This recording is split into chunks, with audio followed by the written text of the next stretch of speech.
Hi, everyone. Nate here. Just a quick heads up that if you enjoy What a Hell of a Way to Die, you can access bonus content in which we publish a new episode every week on our Patreon. The link is in the show notes, and for $5 a month, you get access to all the bonus content we've put out since we started the show back in 2016. Hope you enjoy, and thanks for listening. Glory, glory, what a hell of a way to die. Glory, glory, what a hell of a way to die. Glory, glory, what a hell of a way to die. He ain't gonna jump no more. Hey everybody, welcome to What a Hell of a Way to Die. It is me, Francis. It is March 31st. Nate, we're barreling directly into spring. It's very exciting. Mm-hmm. It's very well. I mean, technically we're in spring, but yeah, we're getting closer to no more freezes. I have some cold weather stuff in the ground. Very exciting. How's your garden growing, Nate? Well, I've germinated a bunch of hot peppers, so maybe a little bit late this year, but last year, like, we kept having so many cold nights that I was just sort of like, it wasn't really doing me any favors, but now I've got some grow lights, so I've germinated these peppers. I'm going to get them going. I have planted some onions and some garlic and some green onions. I saved the root ends of some green onions, and I'm sprouting those. I planted some sets, so I didn't plant from seed. They're doing great. The greens are shooting up. Garlic's doing great too. My oregano, actually, I planted one where you can buy live plants from grocery stores here, and like I think you can do that in America too, but you definitely see them a lot here. And so last summer I bought Italian parsley, oregano, and chives. And crazy, the parsley grew huge, right?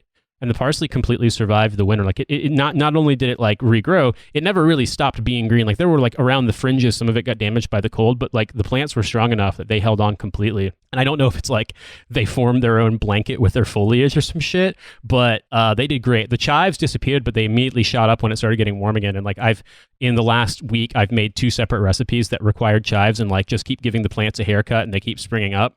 Yesterday it was like 72 and sunny. And like when I say sunny, man, like sometimes you get such unbelievably beautiful weather here. It was like, no joke, not a cloud in the sky all day long.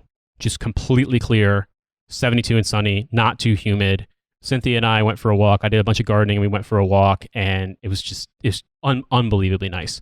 This is nice. It's nice when the weather, like, it's going to probably be the same way for me. I'm going to open some windows. I've already, like, I can't get anything in the ground because it's still technically April, so other than some lettuce and whatnot. That we're potentially going to have it get down to freezing here shortly.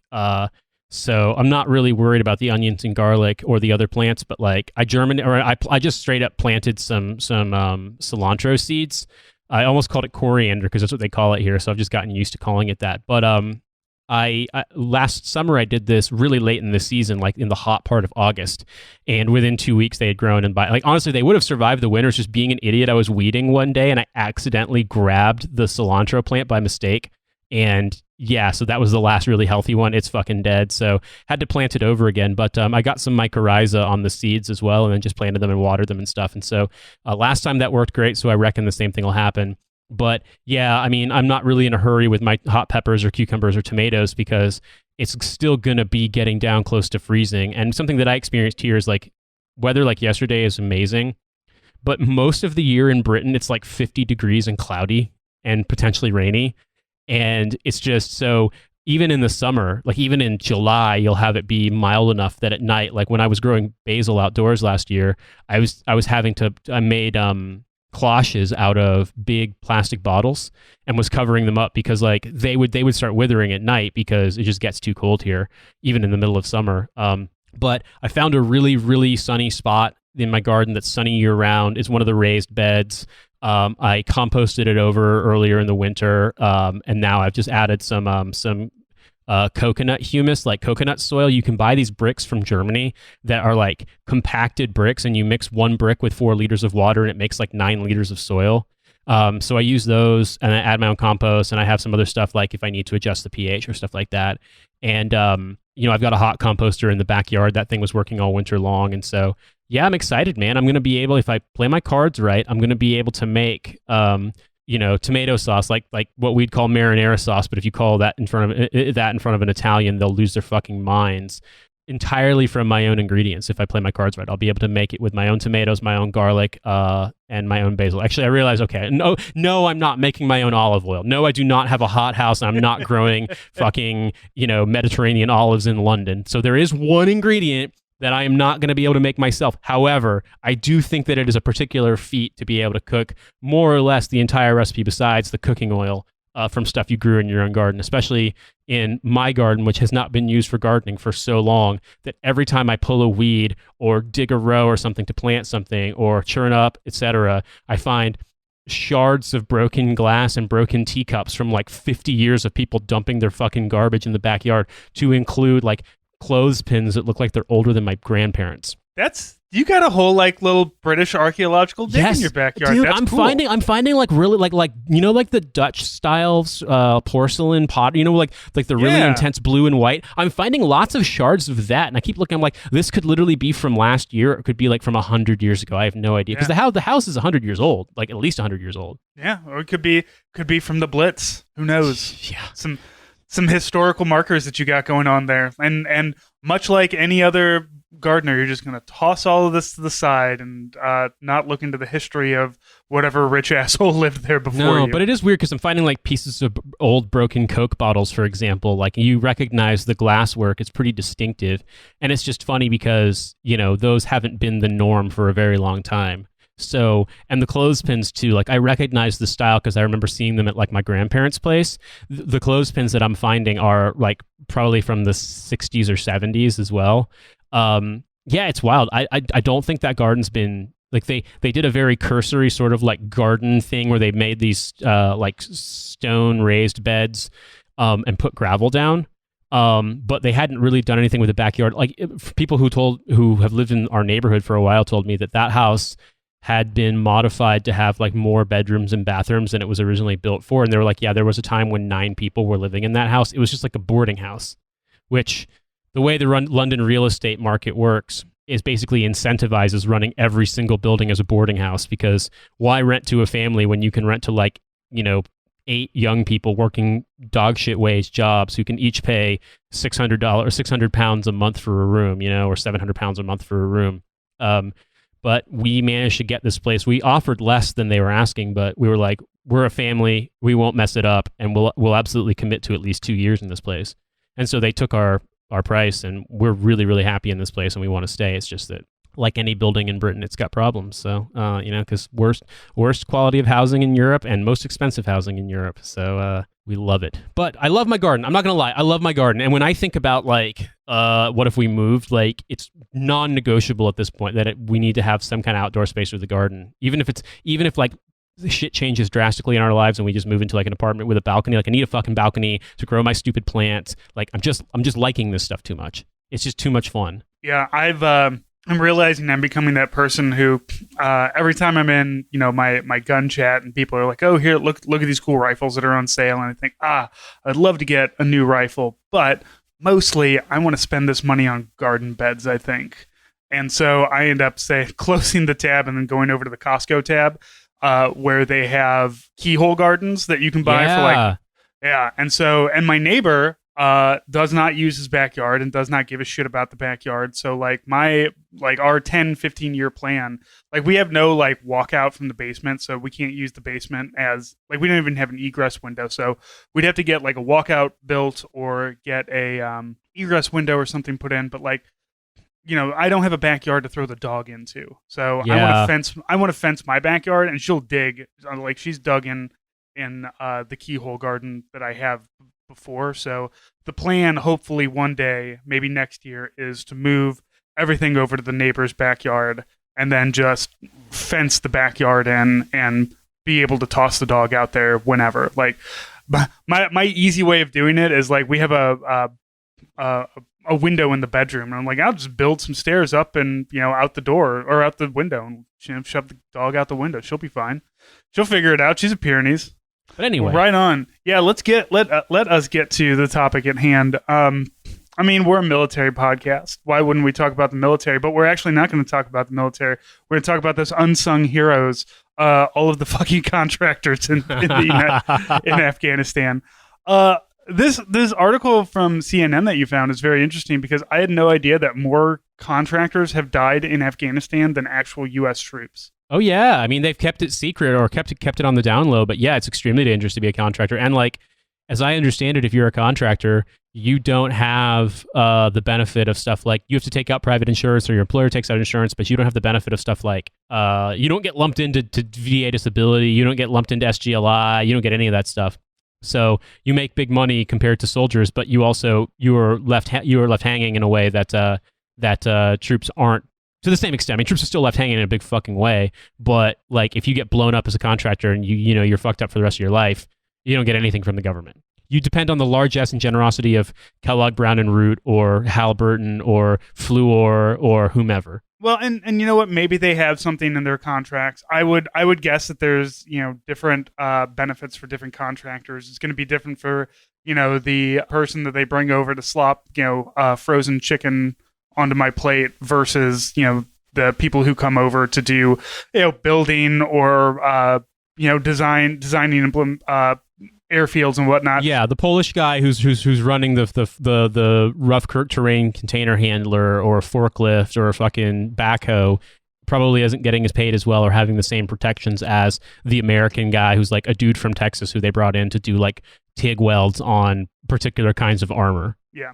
So and that's just the way contract work is. But no, Francis. That's just how capitalism works. Like 100%, you are subject to a capitalist class and caste system when it comes to how you are employed by the imperial economy, if you will. Right. Do you want the camaraderie of being in the military? We get the nice benefits and everything. You get the UBI forever if you end up catching a little shrapnel in your ass. But if you're a contractor, man, you can make so much money. But yeah, you don't get anything for if you come back all fucked up. Like even mentally, there's no VA for you. I remember on the bus at Bagram, because there's a circulator bus, or there was, I don't know what it is today, that takes you around the airbase, around the perimeter. Yeah. And when I first got in, we were staying on the south side of the airfield in like the sort of transient housing. And on a bus, we were kind of packed, so we had to share seats. And my battalion XO was sitting next to a guy who's a civilian, and he just started talking to him. He's like, "What's up? How's it going? How'd you wind up here?" This dude was a black guy from Virginia, and he was like, actually, I was in the Army as a truck driver, but I used my GI Bill and went to HVAC school, and I got hired by ACOM, and I do HVAC here on base. And he's like, so he started asking, like, what are the terms like? And he's like, well, it's not bad. He's like, I'm on 7 days a week, but I'm only on call 12 hours a day. So if something happens, I go out. If I don't, it's fine. I'm not on call some hours, but then every quarter I get 10 days R&R, and my transit to and from is free. And he's like, how's the compensation? He's like, it's over six figures, I'll tell you that much. And another thing you got to realize is that if you are a U.S. citizen and you are working abroad for a company like this in Afghanistan or anywhere the U.S. military has its feet, you are not paying taxes on the first $138,000 of your income. Paying no taxes. Yeah. Well, the beauty of deployments is you pay FICA. You do pay FICA, but you don't pay income tax. You don't pay federal or state income tax. So you pay your SGLI, but you don't. The government's not getting their little bit as they normally do, which is very nice. No, that's not true. That's not true. You are paying Social Security, Medicare, Medicaid. Yeah. But you're not paying. But that's like 7%. So basically, if you're making $100,000 or 120 or 150 grand or 138,000 a year maximum, without talking about the income deduction or the cap, you are basically at most paying like 7% taxes on it. So in the grand scheme, and if you're working for these people, your accommodations while you're working are completely free. So and your food is completely free, and your transit is completely free. So long story short, you are banking. We used to call catching a deployment winning the redneck lottery, because you could, if you were smart enough, you could come out of which I did. I came out of Afghanistan with 10 grand in the bank. And I came out of Iraq with about 15 grand in the bank, because I just didn't have. I mean, I was a single soldier. I didn't have shit to spend money on except for my own stuff. But like, hey, if you ever like, how can I make like $15,000 really quick? It's like, well, go to war for a year and don't spend it all, and you'll come back and you'll have a lot of money. Probably a lot of other problems, but A lot of other problems. So contractors make a fuckload of money, and contracting is obviously a very, very steady job in the sense that, no matter what the situation, even if, for example, there isn't a huge U.S. troop presence, if there's some U.S. troop presence, they're going to be there. If the U.S. is doing stuff where they're handling things like military liaison for vehicles and equipment, those contractors are going to be there. Like those contractors might be there training, host nation military, but they're going to be making money and doing stuff. Whether it's running a police academy or teaching people how to change tires on, MRAPs, it's going to be they're going to have work. So CNN. I want to point out though, when we say contractor, we mean everything from the guy, like a civilian mechanic, to a Blackwater operative. Those are all, anybody who's there that's not military is considered a contractor. So it does mean a very wide, as you were talking, an HVAC guy. I met plenty of civil engineers who were civilians. But also then you have your mercenaries that they hire as well. So just so that when you think contractor and you're thinking one thing or the other, it means all of those things. Yeah, and to be honest with you, the majority of contractors are not security personnel. No, they're mostly, or if they are security personnel, they're not doing stuff like like VIP convoy escort shit. They're sitting in guard towers, and they're probably not Americans. They're probably like, I don't know, fucking like Slovenians or Ugandans. We have an article from CNN, and it has the following headline. Pentagon could open itself to costly litigation from contractors if U.S. pulls out of Afghanistan this year. Fantastic. So, despite the signing of the Doha Agreement last February that called for a full drawdown of U.S. troops and personnel from Afghanistan by May 1st, the Department of Defense issued a nearly $1 billion in contracts to 17 different companies related to work in Afghanistan past the withdrawal date. There are currently some 18,000 contractors in the country, of which 6,350 are American citizens.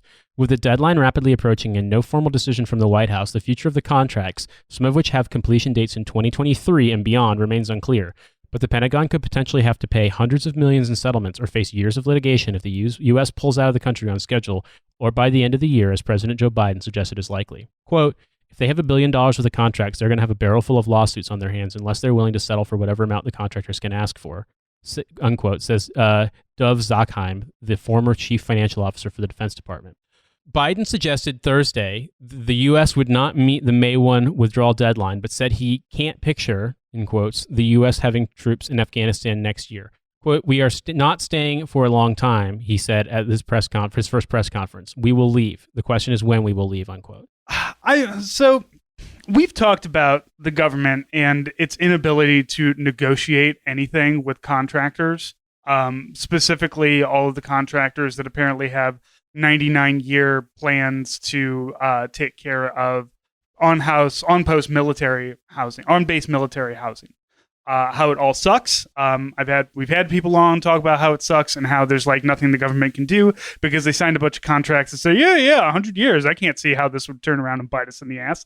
And then suddenly, things aren't being done because, well, fuck it. We, if the government drops us, we'll sue the shit out of them. So now you have the exact same thing. And like at this point, the government is making contracts. And you would think at some point in time, if I was making a contract based on a war, Nate, and I understand we've been doing this for 20 years, but I personally, if I was doing this, I would put something in there to be like, just in case we end this war, everything here is null and void, and I'm not paying you shit. Because some of these, as you said, completion dates are 2023. So this is the Army just assuming that we're never leaving Afghanistan. And now it's like, oh, but we might, get sued by all these contractors. Not my fault.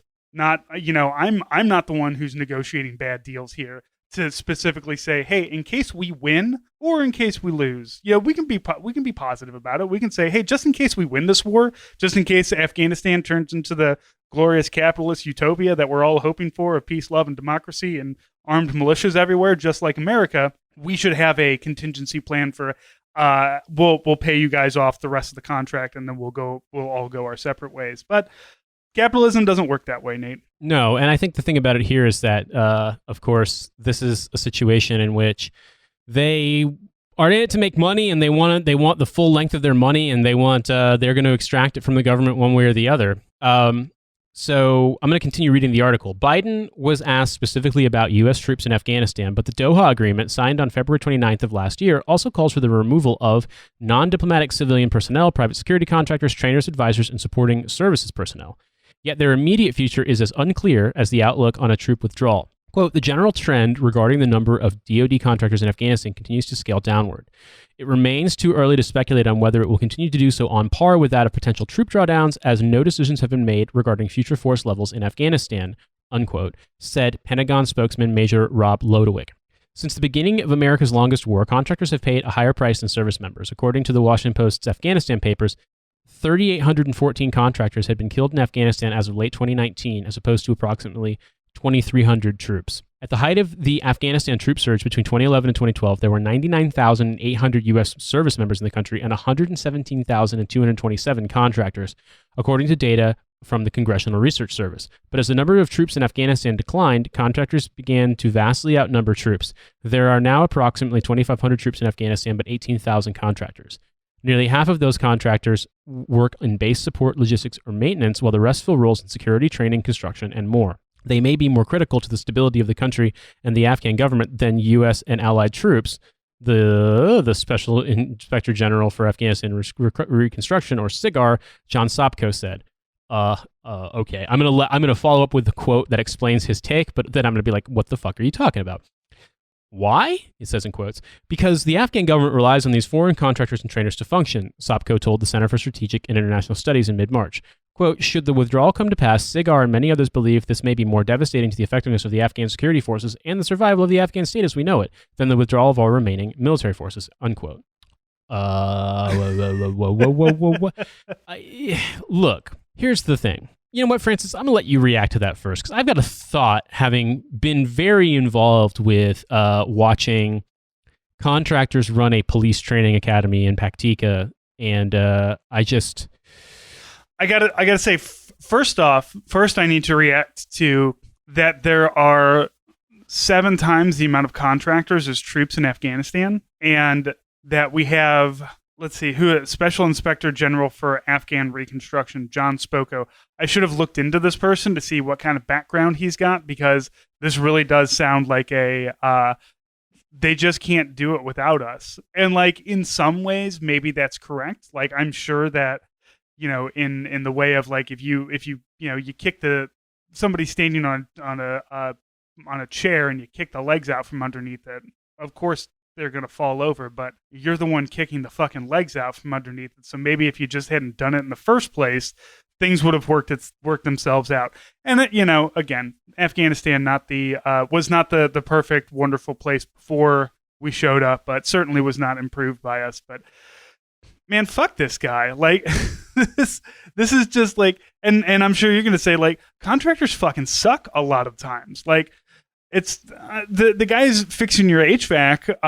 That dude, I'm sure, knows what he's doing, and he's going to make a lot of bank just walking around fixing stuff. But there's a lot of contractors who are just absolute shit, and it's always the combat ones. It's always the ones who are trying to square their jaw and wearing Oakleys constantly, and then just I don't know, just being incredibly racist towards everybody. And for some reason, everybody's got to listen to them. But you tell me about Paktika. Yeah, so I worked at the provincial headquarters in Paktika province for about 7 or 8 months of the 13 months I spent in Afghanistan. And that was the provincial headquarters for the actual government, you know, the governor's office. And then there was also the brigade headquarters for the police, like the provincial headquarters for police and Afghan border police and ANA, Afghan National Army, and the National Directorate of Intelligence, or the National Directorate of Security, NDS. Yeah.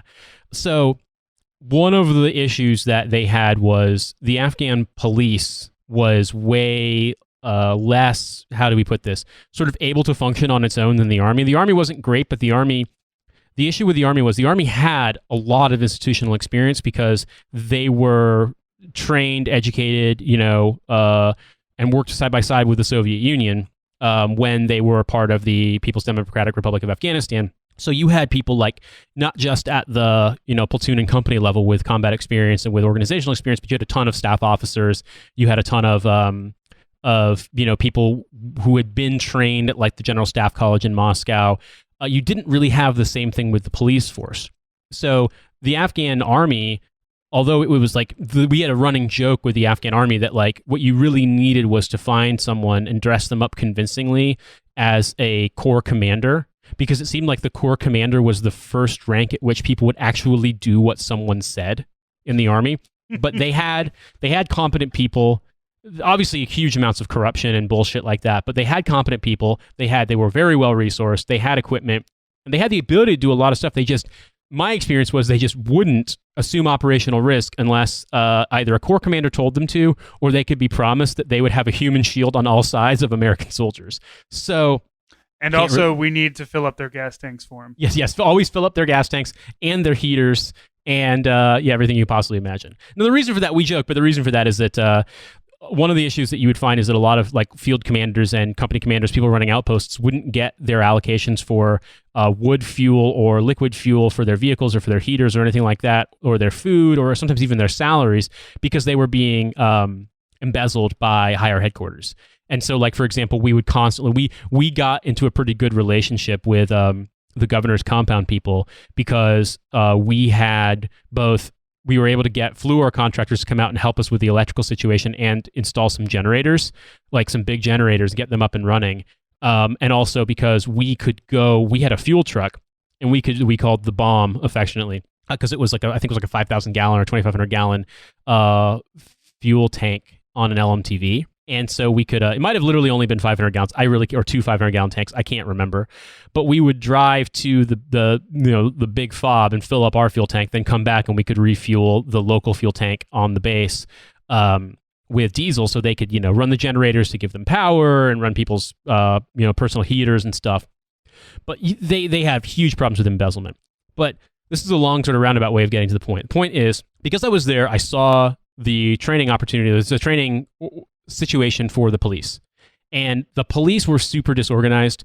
A lot of times it was just like, hey, a local person who says he can put together a militia, he has like 30 fighters or 50 fighters, all right, make him a police chief, slap some uniforms on these guys. But they didn't have any training. They didn't really have any command and control.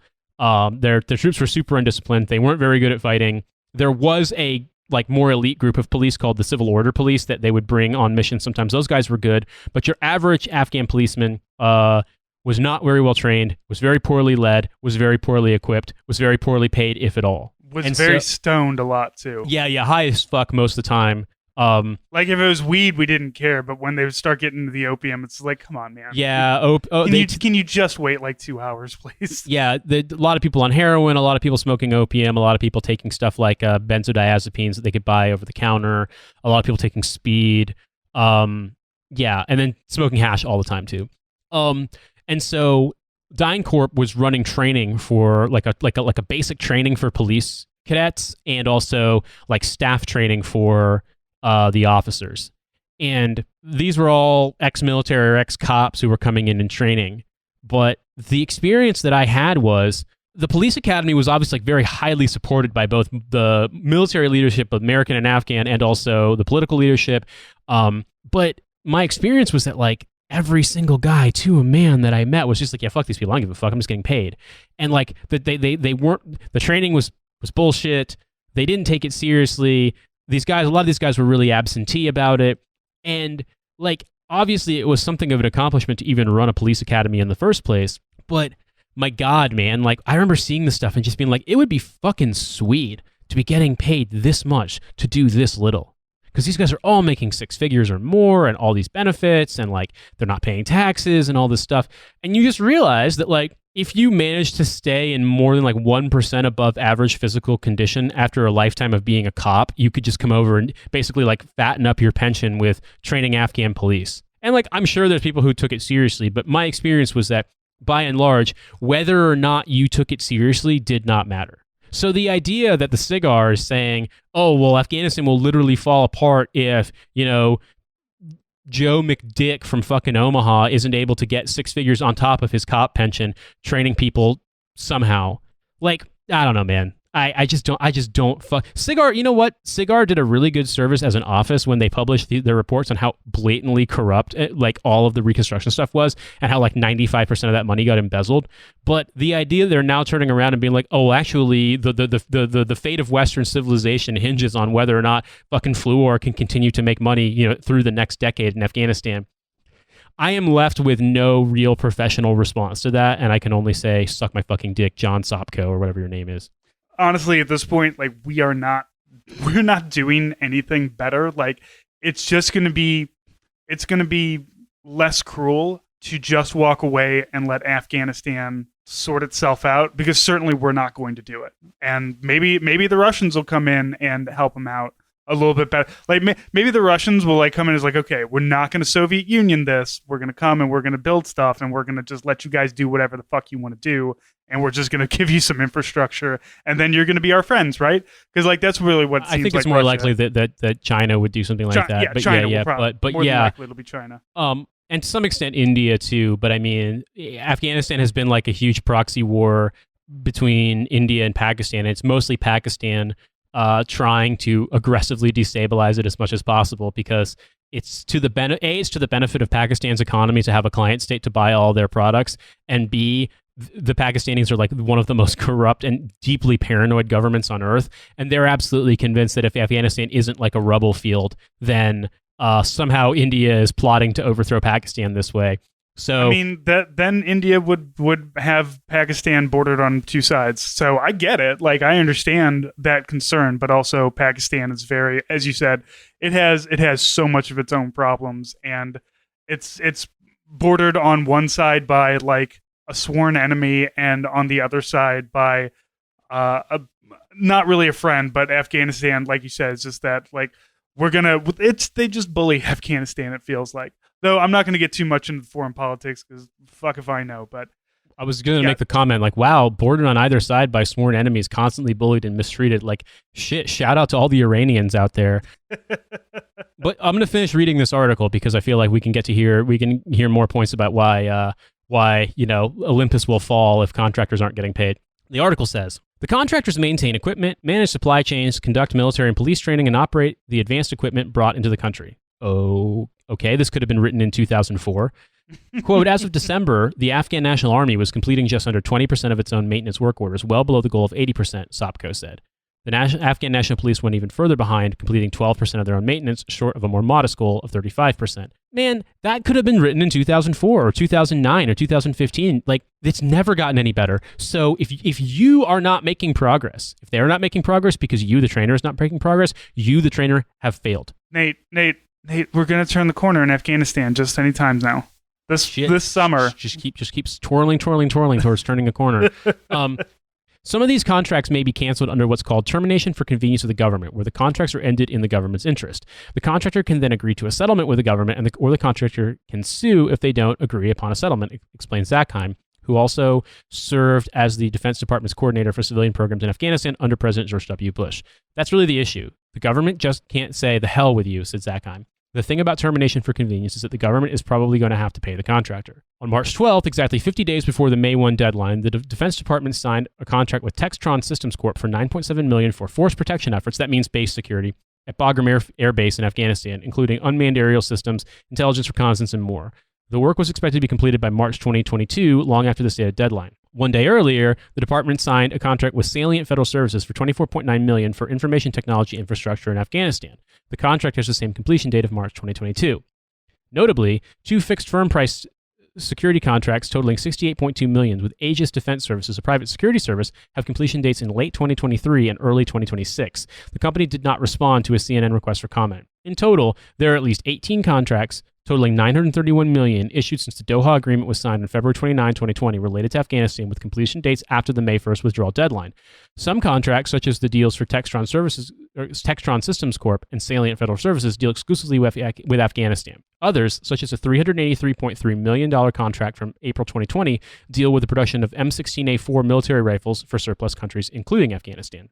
The vast majority of these contracts, $821.2 million, were signed under the Trump administration, which began drawing down the number of troops very quickly following the signing of the Doha Agreement between the administration and the Taliban. Within 1 year, the former administration drew down the level of troops from approximately 13,000 to the current level of 2,500, making clear the intent to leave Afghanistan fully by the May 1st deadline. 3 of the contractors contacted by CNN declined to offer specifics on plans past May 1st. One cited OPSEC requirements, while the other pointed to different possibilities, saying there are a lot of potential scenarios and it would be difficult to know what may or may not happen. Which is fair enough because we already know we're not going to make the May 1st deadline, and Biden's like, I can't imagine us staying there any longer. He can, he will, we will, I'm sure. We're not going anywhere. That's going to be a country that's completely run by contractors. Like, that is going to be War Inc., the fucking John Cusack movie where everything is just run by a private army. That's going to be Afghanistan, and it's going to be this weird amalgamation of contractors from all over the world that's for some reason run by a retired general. And yeah, there's no way of knowing. It's the speculation here is just that the government will have to pay off the contracts or they'll get sued for litigation. But fuck it, we might be there until 2023 very, very easily. Everything that's been talked about is a troop withdrawal. It is not the 18,000 contractors that we have there, which is a mind-boggling fucking amount of contractors. Just absolutely insane to support 2,500 soldiers. That's the point of a contractor, is to augment and support the soldiers. You don't need that many supporting, because those 2,500 soldiers are not a bunch of infantry that needs the bullets and band-aids and bullets, beans, and band-aids. They don't need that amount of contractors. So it just feels like there's a lot of waste getting dumped into this, which properly describes the last 20 years of war in Afghanistan just in general. But yeah, he's right. Who knows? Because fucking we'll probably be in some way, shape, or form. Bagram Air Base will be an American air base for a long period of time. Because, as you said, if we leave, China's going to come in or Russia's going to come in. And I personally don't give a shit. If China wants to come in and actually help out Afghanistan, more fucking power to them. I am not America has to stay on top and, worrying about the Chinese menace or whatever, because China has obviously shown that they give more of a shit than their empire building is by building hey, let's build a hospital in 10 fucking days. Can you imagine America managing to make that happen? Of course not. We can't do that. So we can't even make fucking N95 masks and give them out to people. So I'm not some American supremacist on this. So but that's why we can't leave. That's why we can't leave, because in general we cannot allow China or Russia to come in and fix the thing that we broke, because that looks bad upon us. Yeah, I mean, what I want to say is that I don't want to look at it and be like, well, the only salvation is going to be if another foreign power comes and takes over. But what I do think is that we are not helping. And I think that I've made this argument before on this show that even if you were a liberal and you believed, okay, well, we're going to keep trying and tinkering with this until we get something right, surely at this point you have to acknowledge that we have tried everything that we could try and it has not worked. We have even had, all the chuds used to say, take the gloves off. Well, Trump became president and just started fucking airstriking the shit out of everybody. Didn't work. Didn't fix it. So you even got to do a little, a test case here where you could be like, oh, I am so heartbroken that, white supremacists and military extremists are fucking just disregarding even the most cursory laws of warfare and just completely taking, huge attempts to brutalize the population. And it didn't even accomplish what they said it was going to accomplish. So you got to even see the full on fucking, one step removed from Einstein's group and levels of shit going on. And it didn't do anything. Didn't solve it. Why? Because we can't solve it. Because we can't win the war. We will never win the war in Afghanistan. We will never turn the corner. At this point, we have tried everything. At this point, we need to leave ASAP. Get the fuck out of that country. We cannot win the war in Afghanistan with violence. That's what historically, looking at the Soviets and looking at the British and looking at America in Afghanistan, you cannot violence those people into doing anything. Now, I don't know if you can, infrastructure them and, give them enough money and training. I don't know if, the Afghan police is salvageable in its current state. Much like American police aren't really salvageable in its current state either. Maybe you have to, throw the whole thing away and get something new. But yeah, we're not going to do it. We're not going to win a war because a war is violence, and you're never going to walk into somebody else's house and kick over all their shit and bust up things inside of their house and be like, why aren't you my friend now? Like, you're just never going to pull that off. Look, 9/11 was fucking nearly 20 years ago at this point, and it was mostly done by Saudis, and we're all smart enough to know that now. So the whole of Afghanistan is now just it's my cat trying to cover up its shit, and failing miserably. And then my whole office stinks like a cat turd, which is what happened yesterday. Perfect allegory for America and Afghanistan. My cat being unable to cover its shit. God damn it. Sassafras asked, why did you lose us the war in Afghanistan? He's not even a year old, and he's taking blame for America, exactly. Which is good. That's American in and of itself. That's how we do it. So, Francis, do you want to introduce the bonus and talk about the emotional Marine? So, first off, I do want to point out the store has a new section in it for Lions Led by Donkeys. We have patches and stickers that are influenced by Joe and the Lions Led by Donkeys podcast. So please go and take a look at some of the stuff that we have there. Hellofawaytodie.com under shop. There's a whole thing for it. But yes, the emotional Marine. This person has cold emailed me 5 times in March. And one point I responded asking him specifically, I need you to listen to my podcast. I need you to read my writing before you come back at me and tell me to do things. Because, when you hear emotional Marine, you think, oh, maybe this is a Marine who's like, hey, we need to be in touch with who we are and our emotions and really understand the people that we're fighting, because we can't, fight them with violence. We need to, we need to integrate ourselves with them, and we need to use emotional intelligence. But no, he's just like a dipshit right winger who wants to make every congressperson answer a love test, which is 4 questions. Do you love America? Do you love the flag? Do you love cops? And do you love the troops? And if you answer no to any of those, you're under scrutiny for not loving America enough. So fuck him. But I love that he keeps emailing me with all kinds of things talking about how America isn't racist and gun violence. The most recent one was after one of the mass shootings that we recently had. And he's just like, we'll never stop mass shootings. Like, well, all right, done. I'm done with you here. So, me, Joe, and Carrie all talk, go through the emotional. We bullshit for a while, and then we talk about the emotional Marine and go through some of his ridiculous emails. I'm now just imagining like Nate's Marine Todd character just like doing the audiobook for him. So Eric Rittmeyer, he calls himself a mental toughness expert. Don't we all?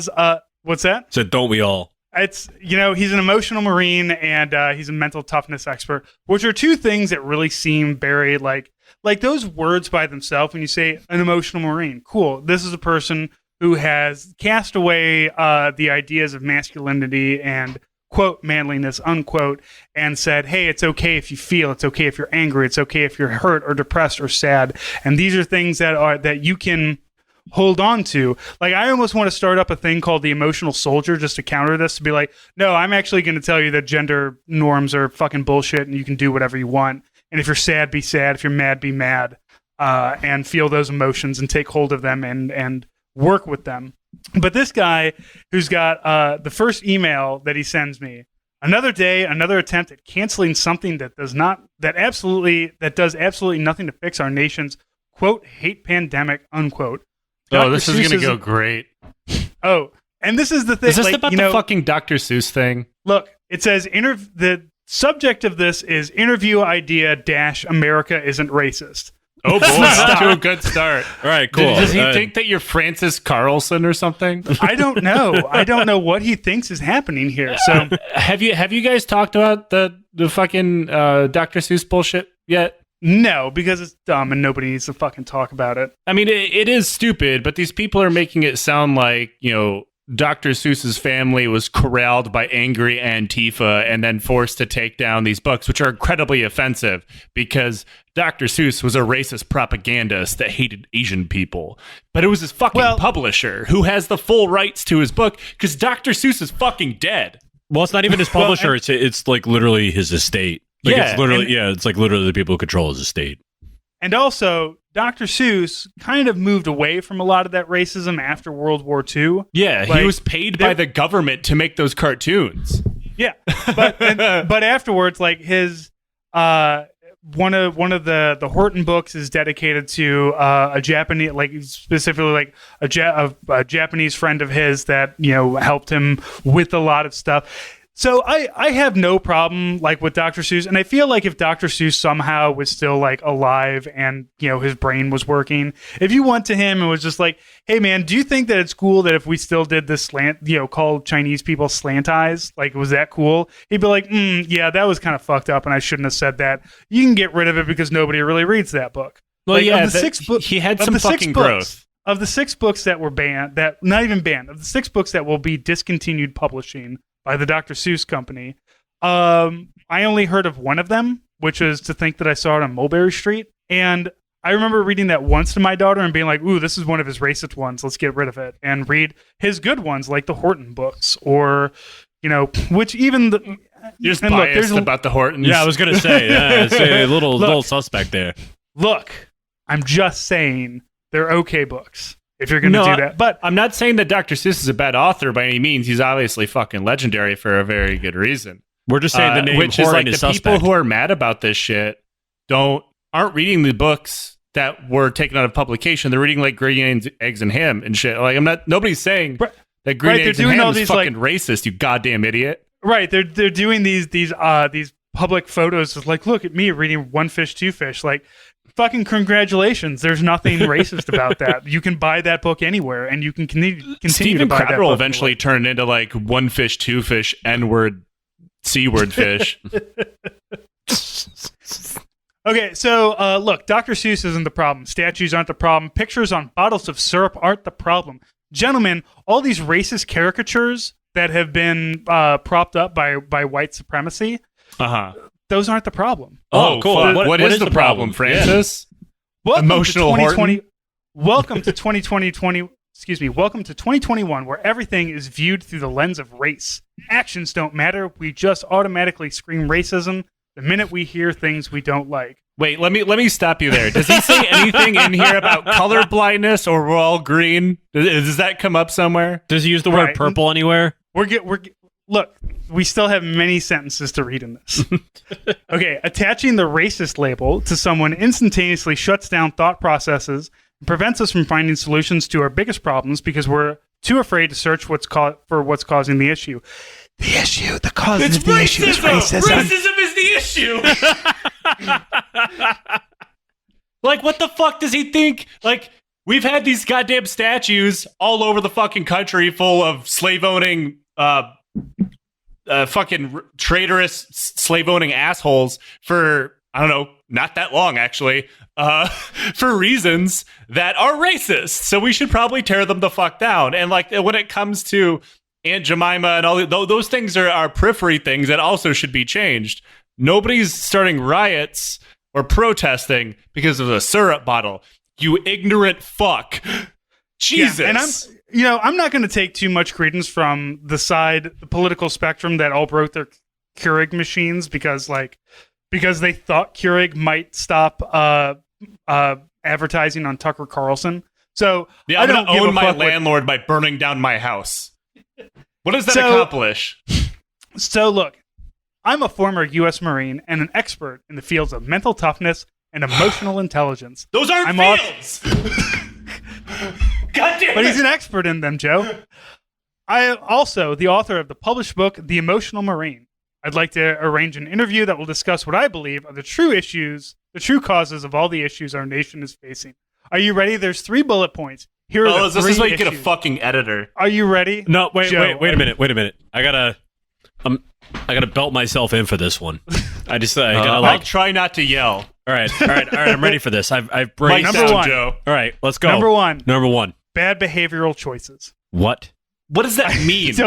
I don't know what that means. Number 2, a total breakdown of the family structure. Oh boy, we're doing some nuclear family guess where shit. That's going. That's what. All you polycules out there are destroying America. Yeah, we're doing some Ubermen shit to prevent racism because that makes fucking sense. Cool. Too many people are sucking and fucking outside of the bonds of marriage. In order for the family structure to work, you can only fuck through a hole in the sheet.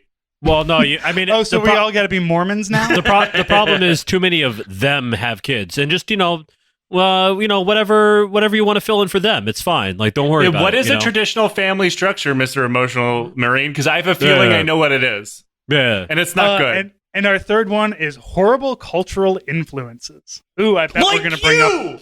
I bet we're going to bring up wet ass pussy on the TV. I can guarantee you one thing: this man has never seen a wet ass pussy in his life.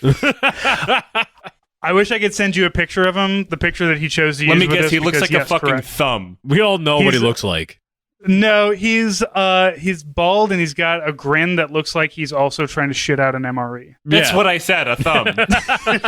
Every fucking retired military person or cop who eventually becomes, like, he's not going to say anything inherently racist. He's not going to drop the N-word in this shit, but he'll say things about, well, we don't need to worry about these cursory racist objects from our history, like Aunt Jemima bottles, and I'm sure that's going to trickle into statues at some point. He's never going to say any slurs. He's just going to he's going to tip around the edges. But everybody who dabbles in this bullshit always ends up looking like a thumb that just got cut off from someone who lost custody of his kids. Well, and like all of it is just ends up like they'll just all end up. It's white guy. It's like white military vet bros doing the whole like Bill Cosby like. Pull up your pants and like, say yes sir, no sir to like your, the older generation bullshit. Like, it's like the thankfully same, like, nothing bad ever happened to him. Right. Exactly. Like, that's what I mean. Like, it's like, it just ends up being like this facade of like, cultural norm bullshit that like doesn't really have anything to do with anything. And it's just like, what's wrong with the kids nowadays? Could it be, police violence? Could it be like, crushing debt? Could it be like, just like an absolute end run racist society, like, from start to finish? No, it's the fact that they're like, listening to like that goddamn hippity hop music. Like, this none is of this shit Jocko Willenick. This is Jocko Willenick shit. Like, none if of any this of you are familiar with him. No, he's Joe Rogan, but a SEAL. And I mean that he looks a lot alike and says a lot the same shit. Not as Joe Rogan, because he's just racist, but like, and he's transphobic and a terrible person. But as this guy says, we're like, it's instead of saying things like traditional family values or saying, stuff like that, because we all know what that's a dog whistle for. He hates gay people, but he says things like we've lost discipline and we need to be, behaviorally and physically disciplined so we can be stronger emotionally. Like, man, I can deadlift 600 pounds, but I have clinical depression. Being strong has never helped me be mentally healthy. Yeah. Right. Shut the fuck up. Everybody, thank you for listening. As always, you can follow me at Army Strang, follow Nate at In These Deserts, and follow the podcast at Hell of a Way. We're on YouTube, we're on Instagram, we're everywhere that you want to be. So please feel free to jump on. And if you like that bonus, we have lots and lots of bonus content on our Patreon, patreon.com/Hell of a Way to Die. As for that though, thank you for the support. And Nate, we'll talk to you next week. Yep. Have a good one.